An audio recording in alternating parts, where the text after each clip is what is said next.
Hey everyone, I'm looking at the notes that I created for this video, and I initially titled it something along the lines of "You're leaving money on the table by not automating in response to the emails that you get."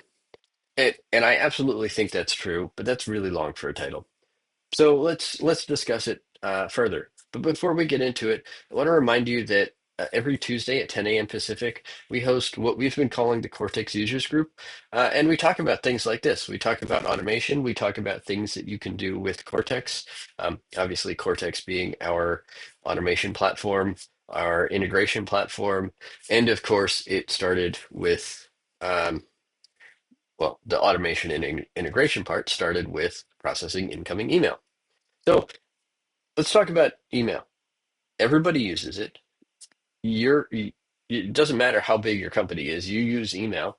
And even though lots of companies, lots of software packages have been trying to kill off email for the last, I don't know, they've been talking about it as long as I've been using email. So 20, 30 years, probably since email first came about, which was, I don't know, 40 or 50 years ago. Um, it's still around in by and large the same form that it was back when it started. Yes, security has improved around email, spam detection has improved around email. There have been some improvements to it, but email's not going away anytime soon. And even if you try to force people to use a portal or use a mobile app to report issues or to interact with the service desk, email is still going to be around. Email is still going to be a part of business processes, life in general. Um, and I would say a good portion of the email that you receive is something that you just kind of process and move on with things, right? But it's still manual. And if you're not doing something automatic with, especially email to shared mailboxes, shared mailboxes tend to scream service orientation, right? You have a shared mailbox for your department that you advertise to other departments within your company, or in the case of like customer service, customer facing mailboxes. Well, there's a common mailbox for all customers to send mail to, and the intention is that there's some process that's going to be followed for all the mail that comes in with that. Something is going to happen. And I came across a mailbox.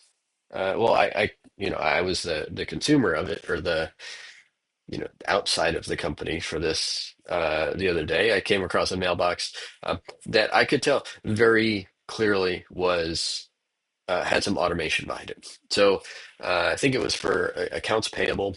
It was basically send an invoice to this mailbox, and there's some process that happens. I don't know what it is. I didn't see the process, but it very specifically said um, send an email, attach an invoice as a PDF, and that's what we need as input to this process.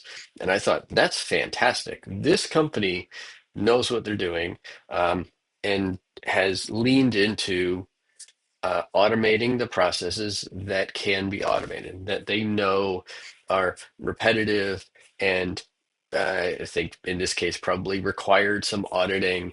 Um, and it just made sense to build this automation, and they were building it on top of their email inbox. So they weren't using our product, but I'll still sing their praises. I think they did a great job, um, and it was really awesome to see. Now that was a specific use case that worked for them, that was useful for them, that presumably is saving them money. Um, and I think the same can be said for pretty much all of our companies. There is something that we're not automating that if we automated would save us money or time or increase compliance, which in turn saves us money and time, right?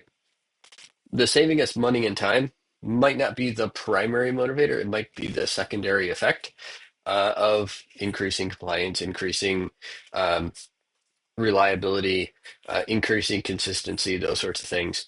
But having an automation that just runs in response to receiving an email or receiving certain types of email, receiving emails from particular people or with a particular subject line, or emails with attachments, or emails that say something in the body, right? Some subset of the email. Even if you can, set up mailbox rules that sort them to, if emails come from X, Y, and Z, they go to one mailbox, and that's the mailbox that we're able to automate based on. Everything else, maybe someone just sends an email. It's an actual human typing an email, sending it, doesn't follow any format. It's not from anyone in particular that we know. Maybe that does still have to go through a manual process, but then there's some percentage of email that we can create automated processes for. Well, again, you're just leaving money on the table if you're not automating those processes. Now, of course, I'm biased. We do have an email automation tool. Well, email automation kind of has its own meaning, which is not what I mean. That marketers talk about email automation as automating outbound email. We're talking about automating in response to incoming email, inbound email processing. Um, we have a product that does that. It also does general automation. Um, and not in the current release, but in the upcoming release, it will be able to do basically general purpose automation. Um, and we think that's the way to go. We're using it internally for our business processes, and it's definitely making us more efficient. It makes sense for us, absolutely, because we're a small company and we need to automate as much as we can. If it's manual, there's just too much for us to do.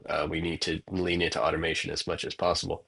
And I think that's true of all businesses. It doesn't, just because we're a small business doesn't mean we have, well, we do have different size and scale of problems as larger businesses, but that just means that your automation needs will be different from ours.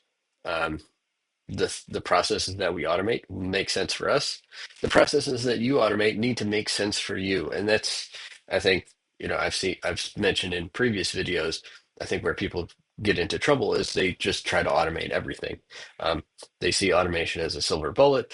And if you do that, you're kind of doomed from the start. You have to start with the things that make sense to automate, the things that would really benefit from automation, and the things that are really easy to automate. Um, and the better defined the process, the more well understood the process, the easier they are going to be to automate. So that's my recommendation. If there are things that you're not automating, that you're still doing manually, where you're still doing the same thing manually, you're doing a process multiple times a day, you're doing a process over and over and over again, you're definitely leaving time, money, resources on the table by not automating those things. If you want help looking at what you're doing uh, and seeing if maybe there's an opportunity to automate some of those things, I'm happy to spend some time with you talking about what you're currently doing, how you're currently doing things. And we can see if our tool would be a good fit for the particular automation that you're looking to do or the particular processes that you think you might want to automate. Find time on my schedule down below. There's a link to book some time on my calendar. Thanks for watching, and I will see you in the next one.